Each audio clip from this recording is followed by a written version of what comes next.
Please welcome to the stage Daniel Lubetzky and Kmele Foster.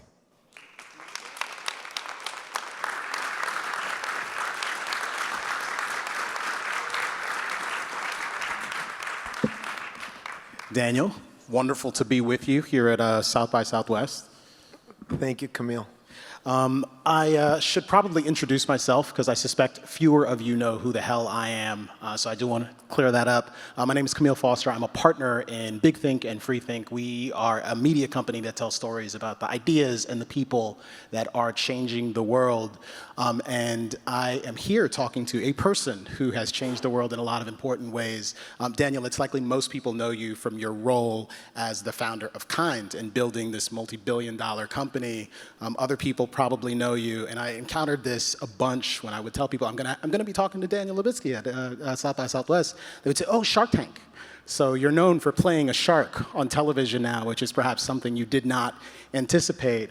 What I suspect is probably a little more jarring for folks, though, is that we are here having a conversation about a lot of pressing and urgent social concerns and the deep political divisions that exist in the country. And that is probably not something that many people would have expected you to be involved in. But having known you for a while, I know that you have a long track record of being involved in both commercial and social entrepreneurship, and that the social issues have actually always been a part of the way that you do business. So could you talk about what animates that concern for various social issues for you at a personal level? And then I also want to talk about how you've incorporated that into your commercial endeavors. Thank you, Kmele. Thank you guys for being here. Yeah, I think most people don't know much of my background because the first many years I was involved, before I launched Kind, in building the One Voice movement and in launching a company called Peaceworks. And it's a very big part of my identity ever since I was a kid, to build bridges and to try to help people understand one another. And the reason for that is, well, the most immediate reason is that I was born in Mexico as a Jewish kid, so my parents taught me that I needed to build bridges. But the deeper reason is that my father was a Holocaust survivor. He was in the Dachau concentration camp. He was liberated by American soldiers when he was 15 and a half. I immigrated to the United States when I was 15 and a half. So for me, that's a big contrast between his connection to America and mine. And as a kid, I learned from my dad about what he went through and how it happened. And I promised myself that I would try to dedicate my life to prevent what happened to him from happening again to other human beings. And with respect to, yeah, that's worth applauding. Well, if we accomplish something, then you can applaud. Well, you've accomplished a few things. At Kind, how have the principles that animate you with respect to bridge building, and actually, I don't want to give too much away because I want to get to talking about Start With Us, but how have you incorporated social entrepreneurship into your commercial endeavors, like with your work at Kind? So Kind came from Peaceworks, and we can talk about Peaceworks later, but right after law school, I had started a company called Peaceworks that made me very passionate about finding ways to use market forces to find a way to contribute towards social impact. And so when we came up with the idea for the Kind product, which I think somebody's eating one right there, I didn't mean to out you, but I did. But we haven't solved the problem of the rappers not making noise. We're really working really hard on trying to find more environmentally sound solutions because it's terrible, all the plastic that we put out in our oceans, and the technology doesn't exist yet. But not so shortly after, but down there would be less noisy packaging. Peaceworks made me fall in love with the concept of using market forces to drive change and to try to make your small contribution towards making this a better world. So when we came up on Kind and we launched Kind, from the very, very beginning, we had a mission of doing the kind thing for your body, for your taste buds, and for your world. So for your body is about nutritionally dense ingredients. The first ingredient in everything we make is something healthful that's nutritionally dense. We're the only snack company in the world at our scale that can say that. Most other snacks start with fillers like refined carbohydrates, like sugar or refined flours. Kind to your taste buds, it has to taste good. And kind to your world, when we launched it, was first and foremost about trying to foster a little kindness and try to inspire people to treat each other with a little bit more respect, with a little bit more kindness. And we built the kind movement, and we've tried decades of work. We've kindled tens of millions of kind acts and donated product and built a movement and a community to try to inspire kindness. In the last 5 years, our social mission has also moved deeper and deeper into sustainability. But when it started, it was purely about fostering connections with human beings. And you mentioned Peaceworks a few times already, so I want to talk specifically about that and what inspired this particular insight in you about not just the need to build bridges, but how to go about building bridges. So you've mentioned in our previous conversations this moment in the late 1990s, early aughts, when there was a lot of optimism about the possibility of bringing some peace to the Middle East, the Israeli-Palestinian conflict, but things not going quite as expected. Right after this huge meeting that then President Clinton... That's the One Voice movement. Let me tell you what Peaceworks very quickly, and then we can do... Sounds great. So earlier on, in 1989, I went to college at Trinity University in San Antonio, Texas, and I wrote, and then I spent studying abroad for 1 year. But while I was in Israel and I met a lot of Palestinians, I had the idea to use business as a force for bringing people together. And so I went to law school, and in college I wrote my thesis on the influence of economics in resolving the Arab-Israeli conflict. And it was extraordinarily popular among people that suffered from insomnia, because if you were not able to sleep, you'd take these 268 pages of theory and you'd fall asleep right away. But then in law school, I continued doing work on that, and after law school, I decided to try the theory and put it into practice, and I launched a company that Peaceworks sought to use business as a force for getting neighbors to trade. Normally, I'm used to a lavalier, and then I can use both hands, but here I'm going to have to just do the imagery like this. But we brought Israelis and Palestinians, Jordanians, Egyptians, Turks to trade with one another, and then we eventually did ventures in Indonesia between Muslim, Christian, and Buddhist women, in Sri Lanka between Sinhalese and Tamils, in South Africa, in Chiapas, Mexico. But the concept was always to use business forces, to have Americans as catalysts to bringing neighbors across the conflict to work together. And the theory of economic cooperation is that when you start trading with one another, first of all, you discover each other's humanity. Mm-hmm. You break bread together, you work together, and you humanize the other, and then you gain vested interest in preserving those economic relationships, and then you gain a stake in the system, and you want to continue working together because it's benefiting both peoples.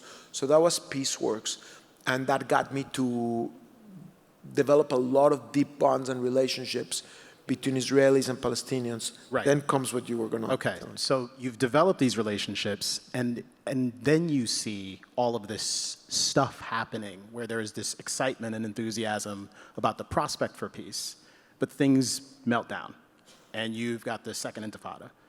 And at that point, you did what exactly? What did you learn during that period? So the excitement starts in 1993 when I graduate from law school, and the Oslo peace process makes people very, very excited about a potential peace agreement between Israelis and the Palestinians and the greater Arab world. And my crazy thesis about using economics to bring Arabs and Israelis together suddenly makes more sense. So I decided to start Peaceworks. 7 years later, right as we were about in the Camp David negotiations to have a breakthrough, not only does that breakthrough not come about, but the violent Intifada breaks out.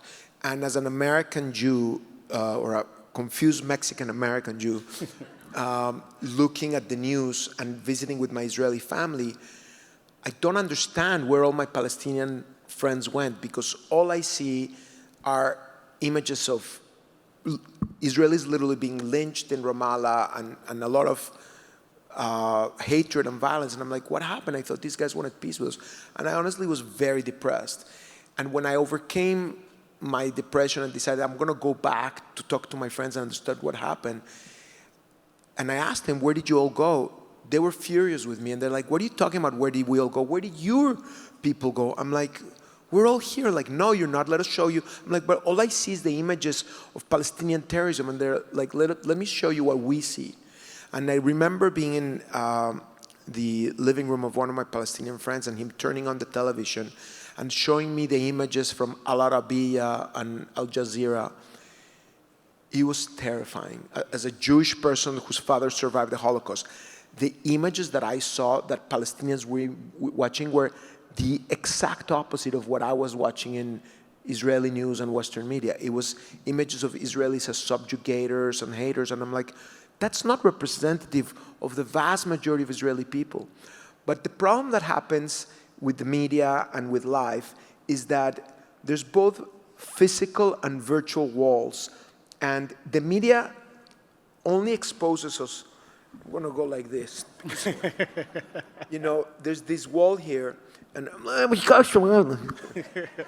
and let's say that the overwhelming majority of Palestinians are here, and the overwhelming majority of Israelis are here, and they're moderates, but you don't see them.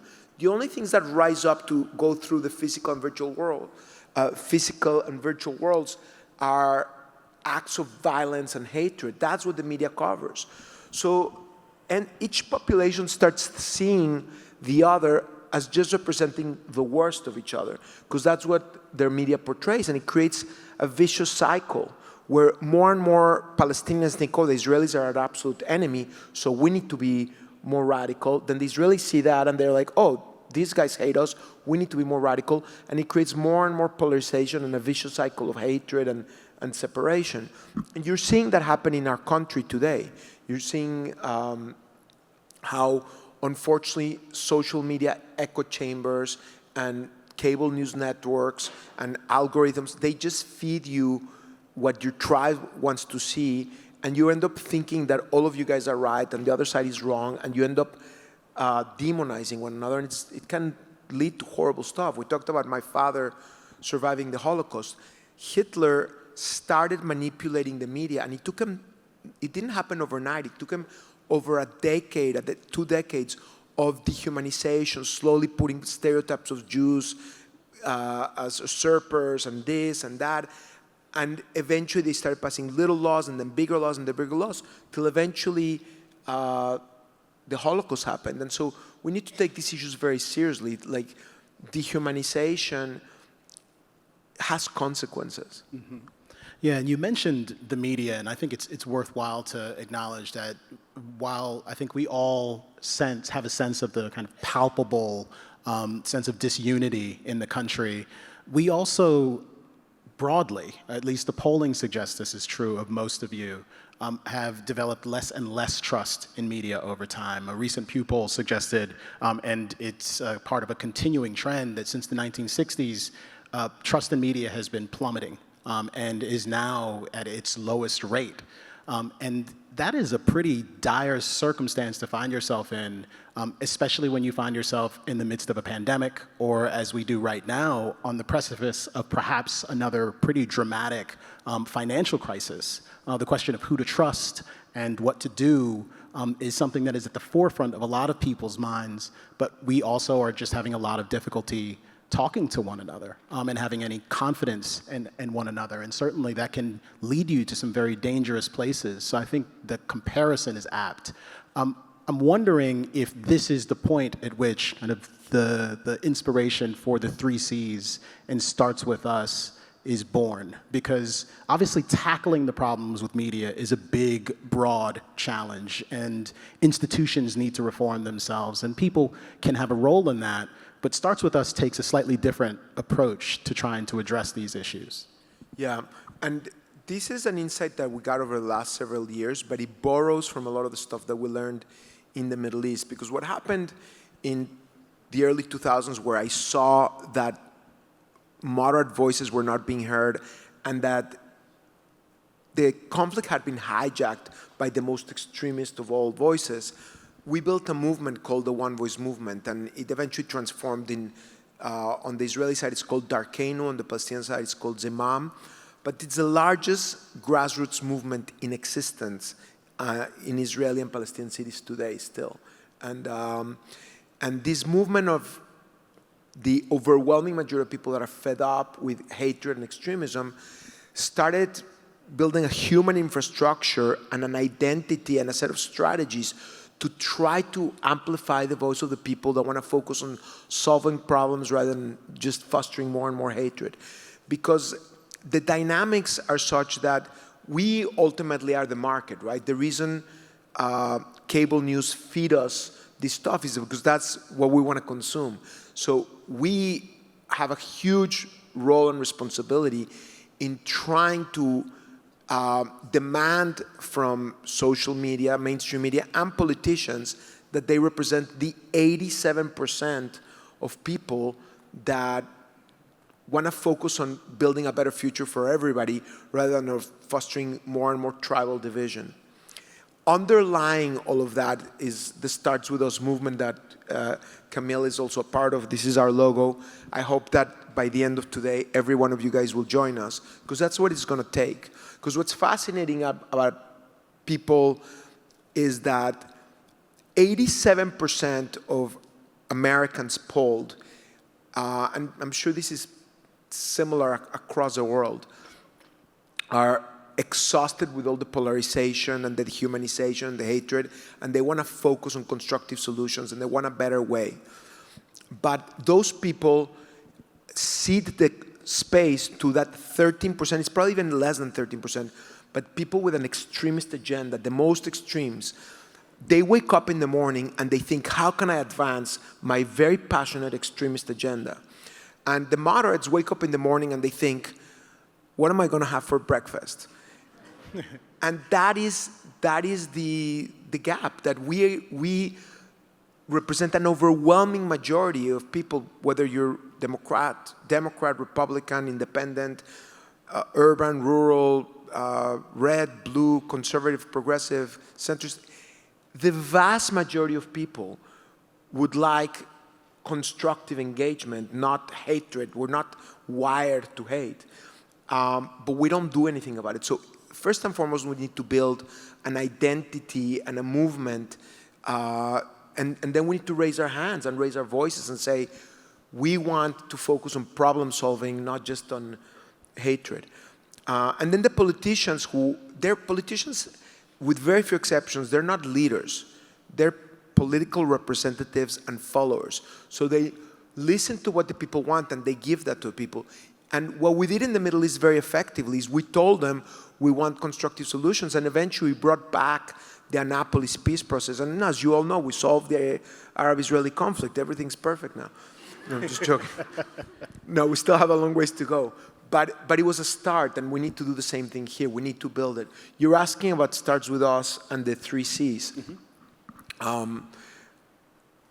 Our team started researching several years ago what were the underlying problems that were bringing about so much division, in addition to social media spreading scandal and division more than constructive stuff, because that's in the nature of their algorithms.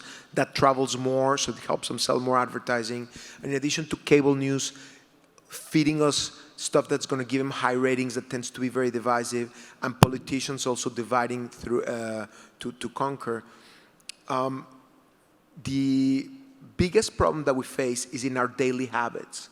We as human beings, I'm sure everybody here feels it because I feel it, and everybody I talk to feels it, the unforgiving judgmentalism that has taken over our society over the last many years. All these things are interrelated, right? They work in an ecosystem together. But we are just so much less forgiving. Every human being is fallible.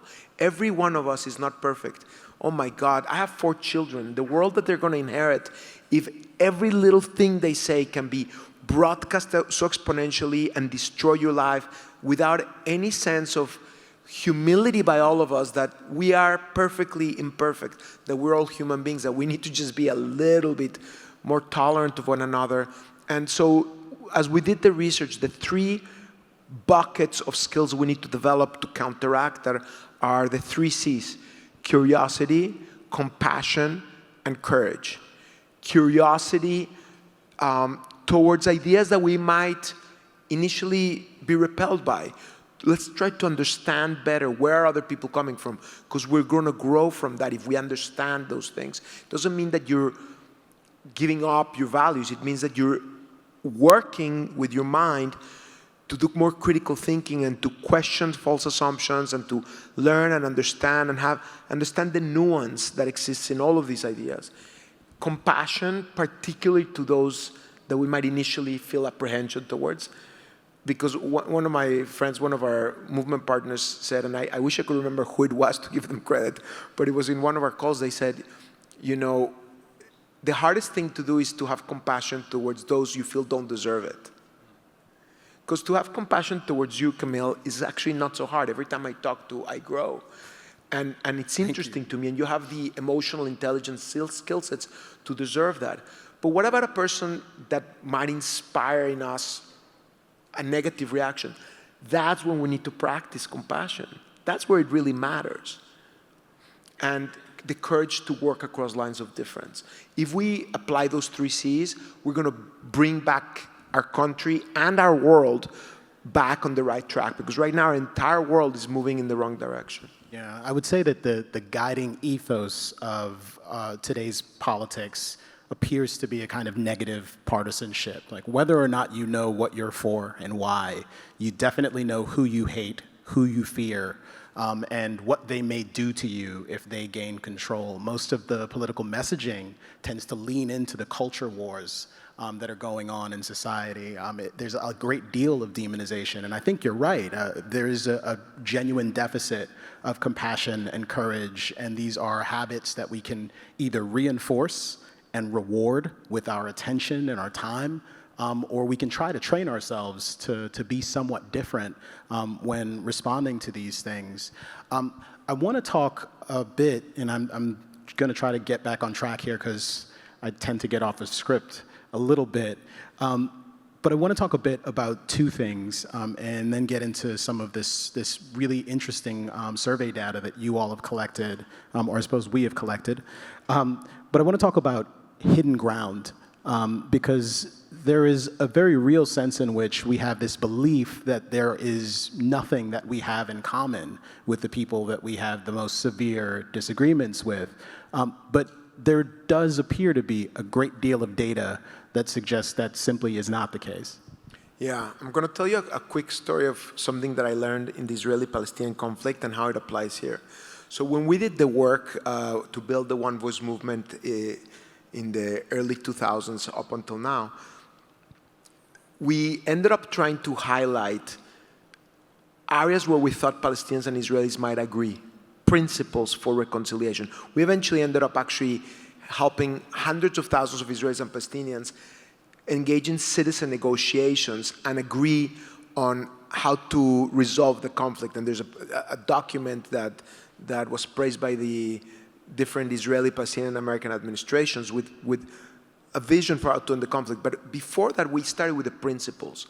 And what was interesting about this document is we would bring it to the Israeli population and would show it to them and say, do you agree with this? And they would look at it, and it was in Hebrew, and they would read and say, yeah, of course, I agree with everything, but you're wasting your time. I'm like, why? Because every Israeli is going to agree to this. This is very common sense stuff. But you're not going to get one single Palestinian that agrees to these principles. Would take the identical document in Arabic and would take it to the Palestinians. I would say, do you agree with all of this? And they're like, of course, mazboot, we agree with everything here.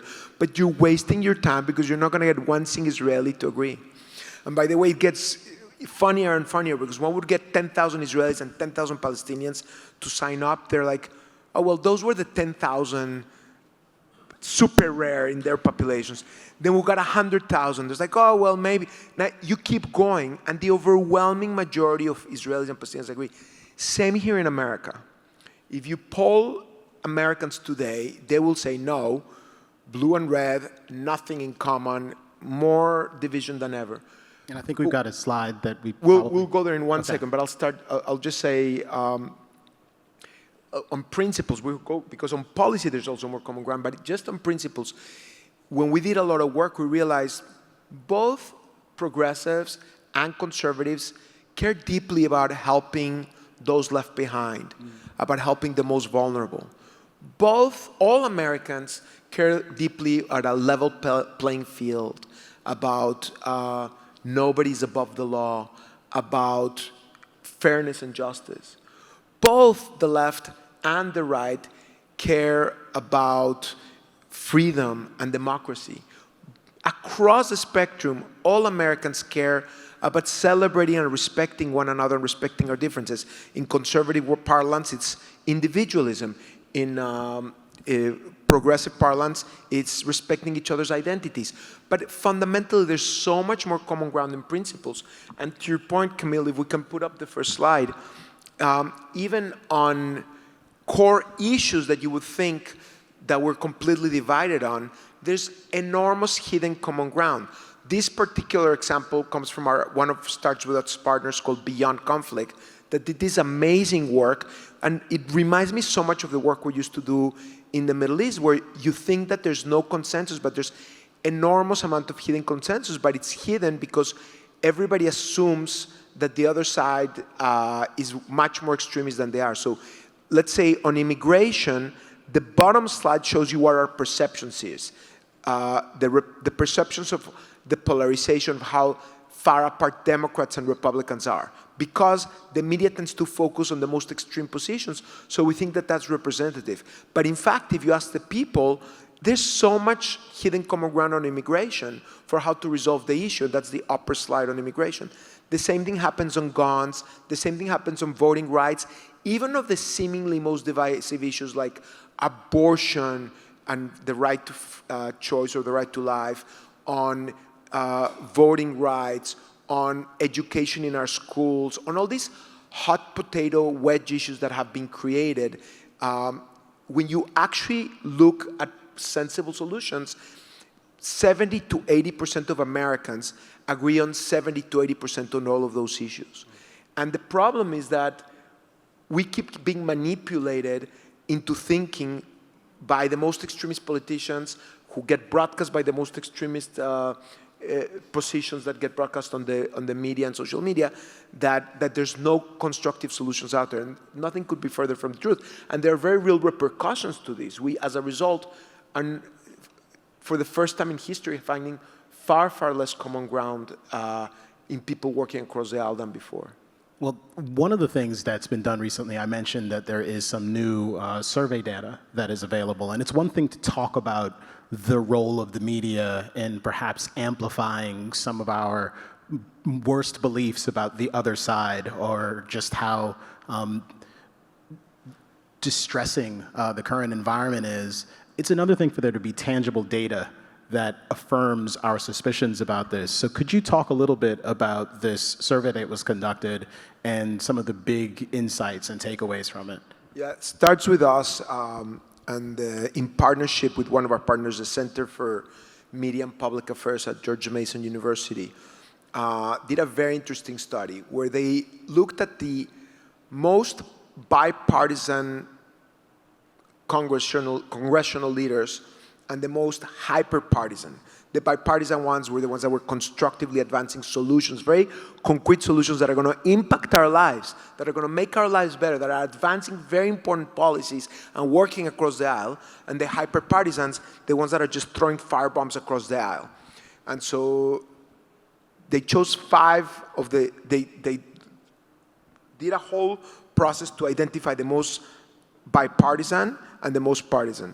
And then they went and studied over the course of 2 months the amount of coverage that these groups received.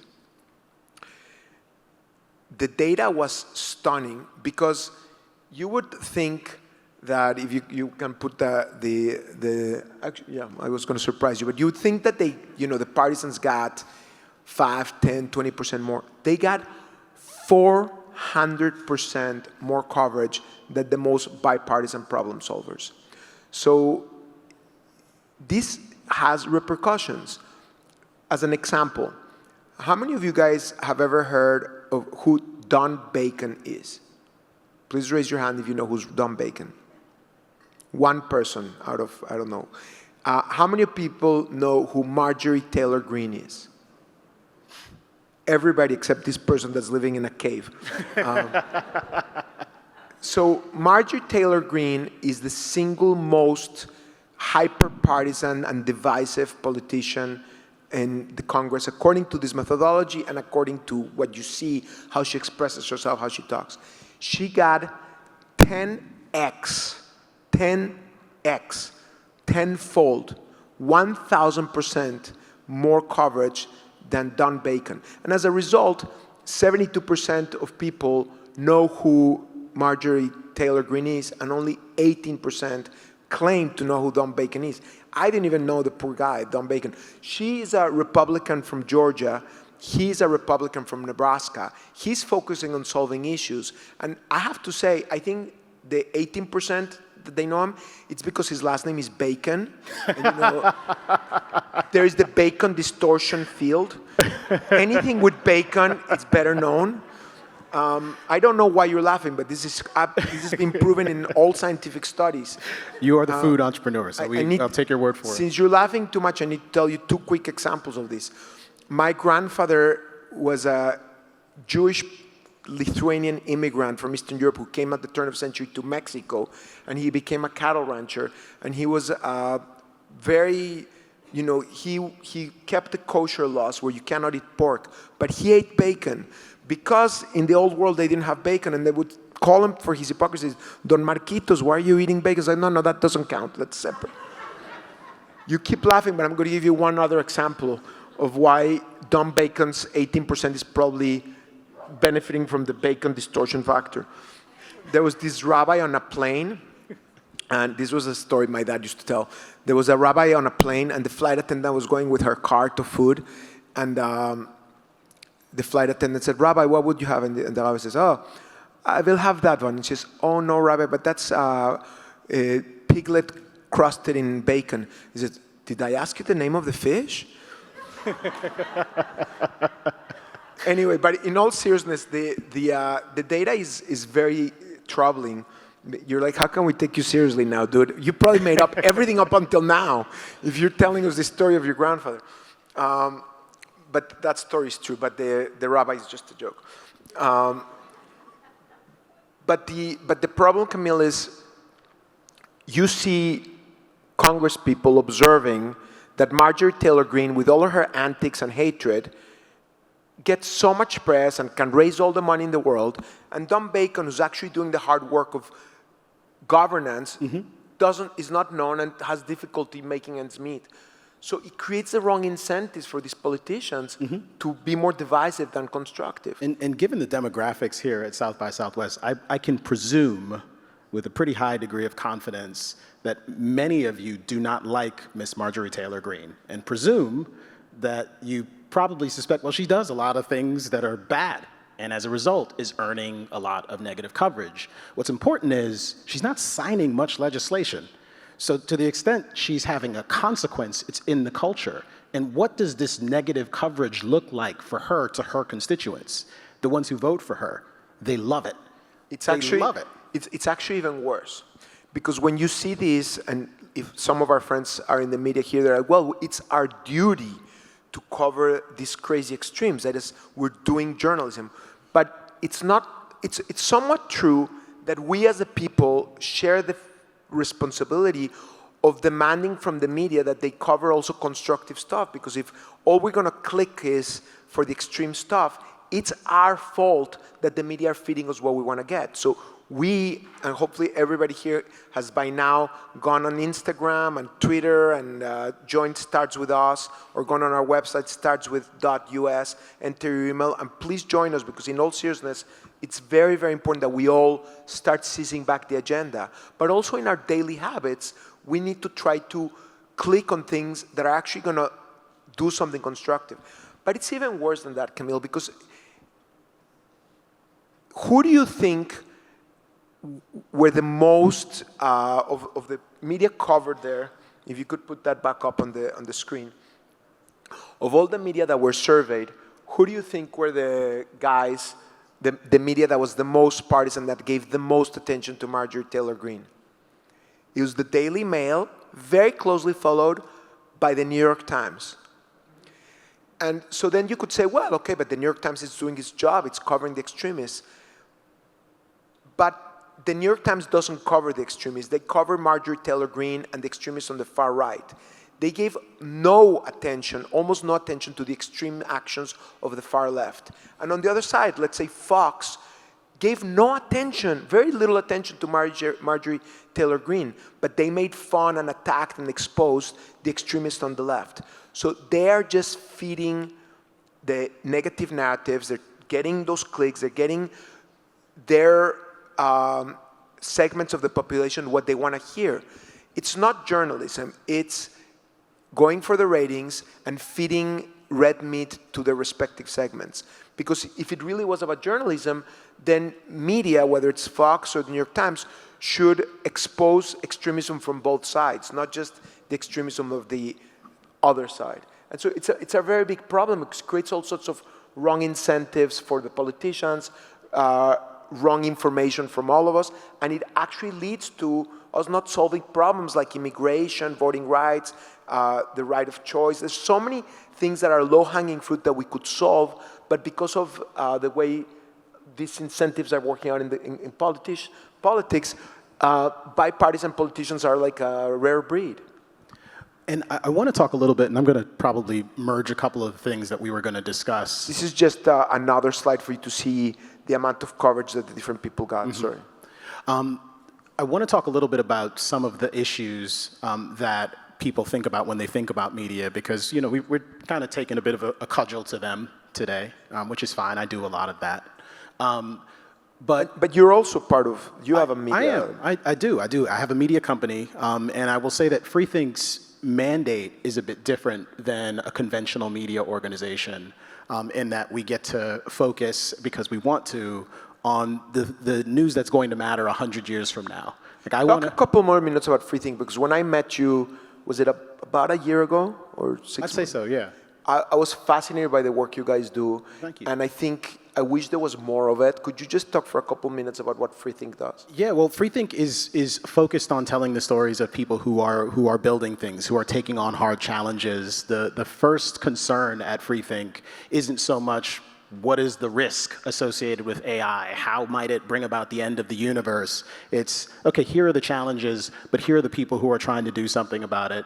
Here are the ways that this might come about and work, but also to model really the 3 C's in certain ways. I mean, curiosity is a core value at Freethink.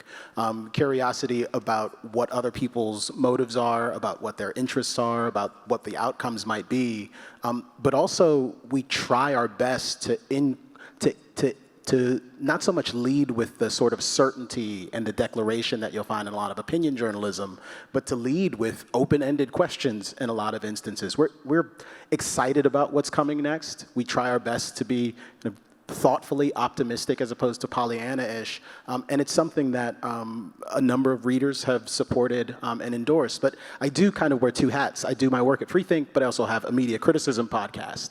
So I tend to approach some of these issues from that direction as well. On the Freethink front, is it really an uphill battle and practically very hard, because people like me and all of us say that we want to be critical thinkers, but in fact, we just want to see these jerks make fun of themselves and like just, we kind of draw pleasure from like seeing these idiots make asses of themselves. Like, do you have that problem? There's no doubt. Am I the only one? I'm like, oh, dude, you thought you were the kind guy. What happened to you?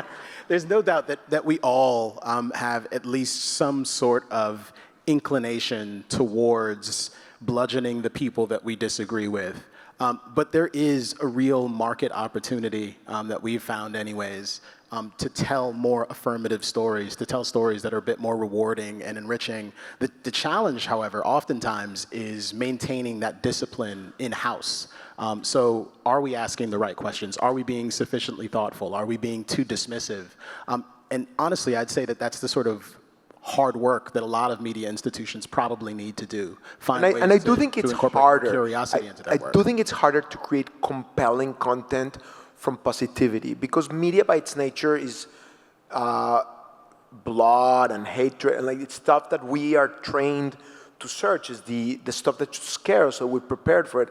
But you guys have done beautiful work. Like, we partner with Starts With Us, and you created some very, very compelling videos that got, some of them, many millions of views, partly because Kim Kardashian forwarded one, but some of them it's on merits.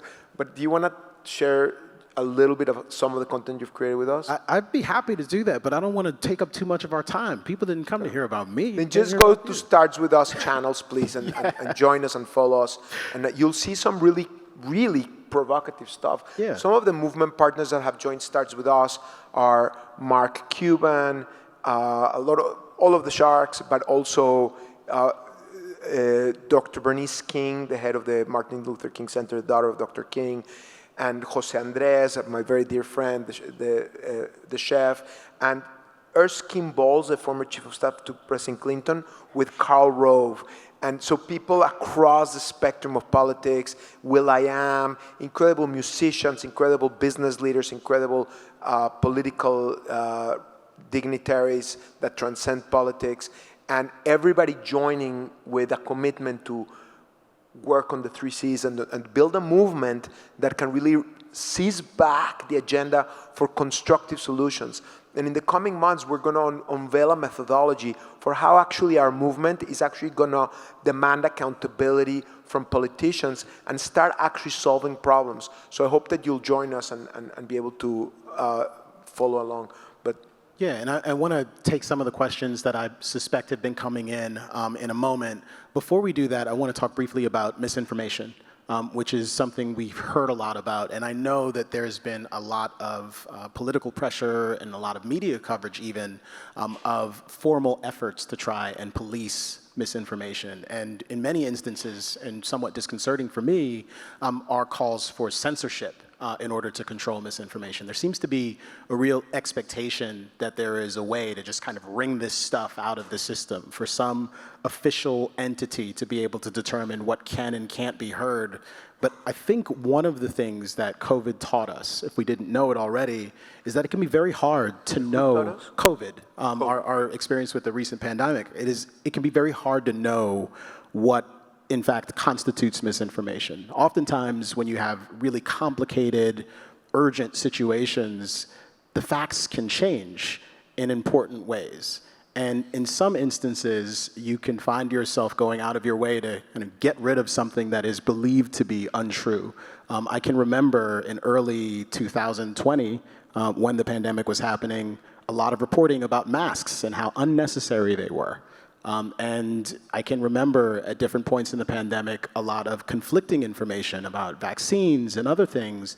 And the reality is that it turns out some of the things that were thought with respect to masking and herd immunity, for example, turned out to be different than expected. And some of the efficacy with respect to vaccines turned out that they didn't prevent us from reinfection, when in fact, it was initially broadcast that it was otherwise. So it seems that there is a lot of learning that needs to be done on the part of media organizations to kind of take responsibility for the things that they got wrong.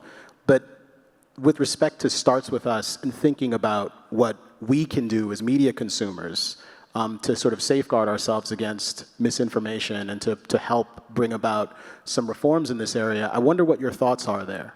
Yeah. Earlier also, you and I were having a conversation about the difference between polarization and dehumanization and the connection to the marketplace of ideas, which also ties to this. So I would just say, disagreement in and of itself is not the enemy. I mean, at Kind, I think one of the reasons why we succeeded enormously and we continue to do really well is because we created a culture where people were encouraged to debate ideas and to really, really struggle with ideas till they would come up with the right answers. And I think for society all the more so, right? You do need to create, what makes America so amazing is this marketplace of ideas. And as someone who was born in Mexico, where back when I was living in Mexico, if you criticized the president, you could end up in jail, and who understands that freedom and democracy are incredible gifts that we have in America that we cannot take for granted, I definitely believe that we need to, more than not, encourage free media and be very comfortable with having hardy debates. Nobody that starts with us is trying to say, let's not debate, let's just get along and do kumbaya. That would be the death of our innovation culture and everything. We want to encourage people to learn how to disagree better, to learn how to debate each other and not think that just because they disagree, the other person's evil, which is what the last 5 or 10 years have somehow made some people assume. So the first thing is, I would like to overcome polarization, but first and foremost, I want to overcome dehumanization and help Americans and global citizens understand how to disagree better and how to learn from people that are different from them. Great clarification. Yeah. And on the topic of misinformation, you and I have had debates about it, and that's good. We should continue debating it. I do agree with you that all things being equal, we should be very, very careful about censoring things because, like you said, there's so many examples where the government might be wrong or this person might be wrong. We all used to think that the world was flat. I mean, we need to be more humble. Most important, we as citizens need to learn how to exercise the 3 C's, including the aspect of curiosity that includes critical thinking and critical listening. We need to question everything critically. We need to question our own side even more than the other side, because otherwise we're going to then just take the mantra from our side if it's a cult or a religion. So if you're a Republican, you should question your Republican leaders and ask whether what they're telling you is correct. If you're a Democrat, you should do the same. It's very unhealthy to think that your side doesn't make mistakes. That's what makes your side stagnate and become bad. The group that will thrive the most is the group that encourages most disagreement among themselves, because then the better ideas will come forward. And I think that's our group. It's the 87%. It's the moderates. I was going to say something else, but maybe I'll stop soon. Yeah, and the one thing I'd say, you use the phrase question everything, and I think some people will hear that and think, perhaps get the wrong takeaway. A distinction that we make in the office at Freethink routinely is that there is a huge difference between cynicism and skepticism. The cynic imagines that nothing can be trusted, nothing is true. The skeptic, the genuine, earnest skeptic, is thoughtfully and inquisitively probing. They're looking to try to figure out what the difference is. There is, the difference between pyrite and gold.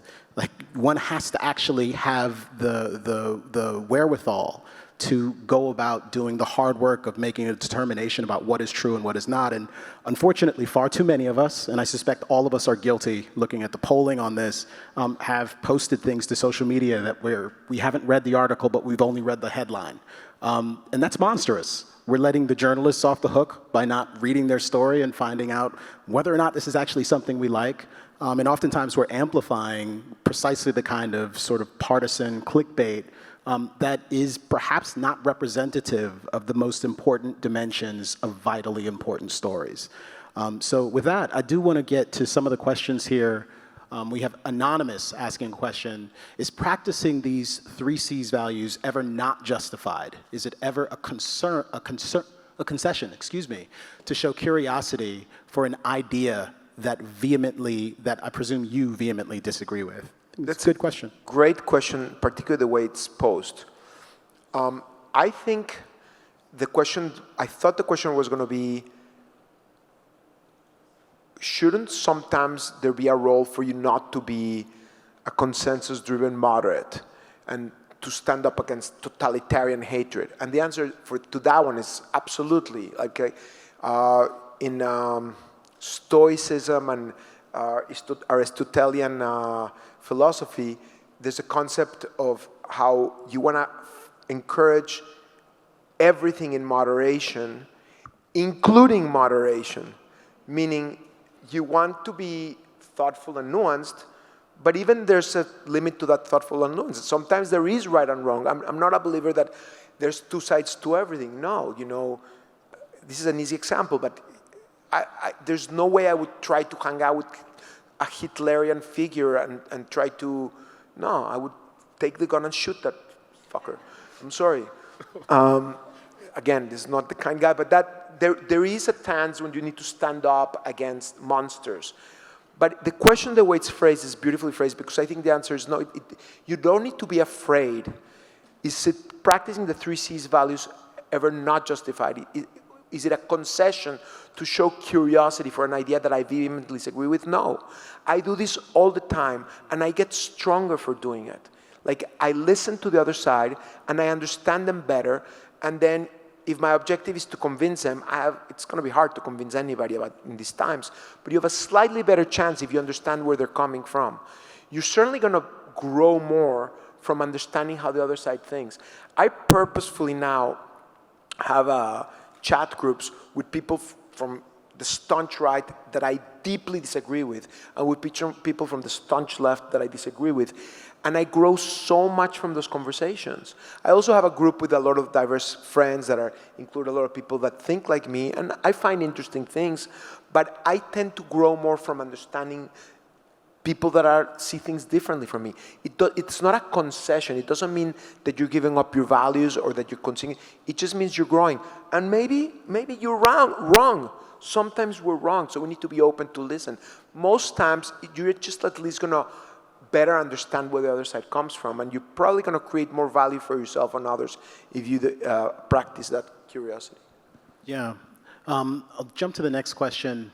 What platforms or regulations are needed to show this media polarization more readily to the consumers? Platforms or regulations? I wonder if you have thoughts on that. Well, my foundation and I do a lot of work on potential regulatory solutions to Section 230. Mm-hmm. There's a big debate about it, and there's no perfect solutions. Like, I don't think any of us would easily navigate the challenges if we were running a social media company. They're very hard challenges, but there are low-hanging fruits.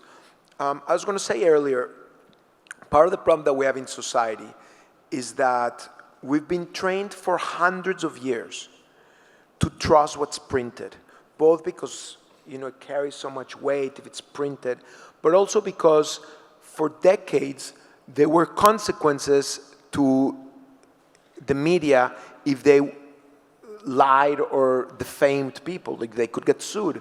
So the media, even though it has enormous protections and the bar is very high, at some point, if the media lies, they can be held accountable. If they defame someone, at some point they can be held accountable. And so we've always trusted media to be trustworthy. But now, with Section 230, literally people can be lying and making up stuff all the time, and there's literally no legal consequences. They are shielded currently, absolutely. And so some of the regulatory ideas for how to handle it is, okay, everybody comes up with the example, well, how is Twitter or Facebook supposed to monitor your crazy grandmother? Look, leave the crazy grandmother alone. Let her, I don't know if you've seen what my mom sends me, but some of it, like, Mom, why did you believe that this thing is true? Like, this is clearly not reliable, but we leave that alone. People that are forwarding to each other's families, let that stuff be sorted out with the family members. But somebody that has 1 million or 5 million or 10 million followers or 100 million followers, we should set a higher standard for stuff that they disseminate or for stuff that the social media platforms regulate, because they're making boatloads of money with that. They should have some responsibility. Somebody that has 100 million followers and affirmatively spews lies and defamation and invents stuff and just says nonsense, why shouldn't we have a higher standard? Why shouldn't they be held accountable? Still have enormous protections like, Fox is probably going to win the Dominion lawsuit, even though they were behaving extraordinarily responsibly. The standards for actually beating somebody for libel are very, very high. At least set those standards for the person that has 100 million followers. So there's 20 more examples of regulatory solutions that we could pass, low-hanging fruit for us to demand a little bit more accountability. But first and foremost, creative social impact organizations and social enterprises and individuals need to start, Freethink and other organizations. And there's a whole ecosystem organizations bubbling up, trying to bring up that information. And hopefully the marketplace is going to reward them because their products are very important. And we as citizens need to be aware of these issues. And I'll model some constructive disagreement here. Perhaps not stridently disagree, but at least express my persistent concern that in a number of the cases where I hear folks talk about efforts to strengthen libel laws and defamation laws, et cetera, I worry a lot about the wrong sort of people getting into office and then gaining control of these same regulatory tools. And no, but are you okay with the way over 250 years of jurisprudence, there are very, very, very strong protections for the freedom of expression of the media, freedom of the press? Do you more or less like where that stands? It's interesting. Why do you need to, sorry, I'm just going to give it to you. Go for it. Go for it. Why I was just throwing the question out Why do you think social media companies or publishers on internet should be exculpated from those standards? How does that serve society? There's news organizations that live only online. They're news organizations, and yet they're exempt from the liabilities that Fox and New York Times have to live by on MSNBC. It's not like MSNBC and Fox are the epitome of objectivity, and they get away with a ton of stuff. I mean, freedom of the press is already so robust. Why can't we just pass that on to our internet friends? Well, I'd say the difference is pretty important, and most of the way that we ought to talk about these things is probably at the margins when we're talking about some of the risks. It's one thing to have a 20 million follower account on Twitter and to post certain sorts of potentially defamatory information. But if you've got 10,000, 1,500, or maybe even 100,000, somewhere in that range followers, you don't have the bankroll to be able to defend yourself against a lawsuit. You tell me where you want to set it. Yeah, but at some point, you have millions of dollars coming in, and you're purposefully manipulating people and spreading lies to make money. Well, I'll say this, that there are material consequences for people who do that sort of nefarious behavior. And I think that there are ways for us to amplify those things. To take one example, News Corp, you mentioned the Dominion lawsuit. News Corp is going to suffer tangible consequences from all of this. Whether or not there is a settlement and it costs them, $10 million, $100 million, the embarrassment of having to have these text messages kind of pollute the airwaves. I'm not 100% sure. You're more optimistic than I am because they're not. I'm just saying it's not insubstantial. I don't know that it will fix the problem, but I do think that Have you been following what Tucker Carlson is doing right now? Sure. Minimize what happened on January 6th and make it sound like it was a walk in the park. Like they haven't learned anything, and the reason is they're not covering their own undoings. They're not covering the Dominion lawsuit, so their followers couldn't care less. Well, I'll tell you what we talked about this on my podcast, The Fifth Column, not too long ago. So I give equal shit to New York Times and Fox. And I'll say this. I think it is Tucker Carlson's behavior, and certainly in the text messages, absolutely reprehensible. What is interesting, however, is that some of the things he is talking about with respect to January 6th, specifically some of the prosecutorial excesses that seem to have taken place with the sort of citizens that are there, I think some of the oversights that I've seen when I look at the January 6th Commission's work, it is a pity that Tucker Carlson is the person leveling some of these concerns and that there isn't a bit more curiosity on the part of the mainstream media or even the January 6th Commission to sort of diversify. But let's understand that what they're trying to do, because whether that guy that dressed really weird, the QAnon shaman, yes. Yeah, the QAnon shaman, whether he should have gotten this or that, there's a prosecutor, there's a defense. if they didn't get the information, that can be sorted, that's fine. But you look at the meta objective of Tucker Carlson's coverage, is to try to revise history. Because I have all my, remember I told you I have my friends on the right wing sending me stuff? They're like, see, January 6th, it was just a walk in the park. Why are you making it such a big deal? It wasn't a big deal. It was one of the most serious threats to our nation. Not necessarily because, well, by the way, yes, necessarily. It could have ended up much worse. Pence held strong. It could have been somebody else, Pence. The Georgia Secretary of State held strong. It could have been somebody else. The Michigan, Arizona, and Pennsylvania legislature held strong. They could have caved. There were so many things. Yes, we should be super proud of the system we have. Let's not take it for granted. Let's work to buttress it so that we, you know, Germany was a democracy when Hitler rose into power. He was elected democratically.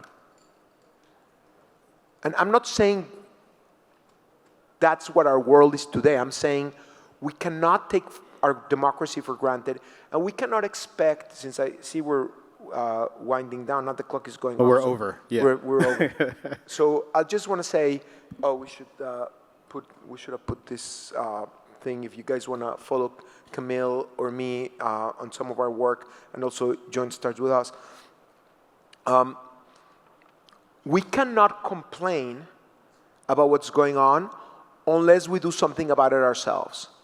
If even 1% of what I said to you appealed to you and you felt a level of commitment that things need to change, that the 87% needs to seize back the agenda for constructive solutions away from polarization, your voice needs to count. You need to, in your conversations with your family and friends, in your communications with others, in how you consume media, in how you spend those 5 minutes of extra time, you have a tremendous role to play.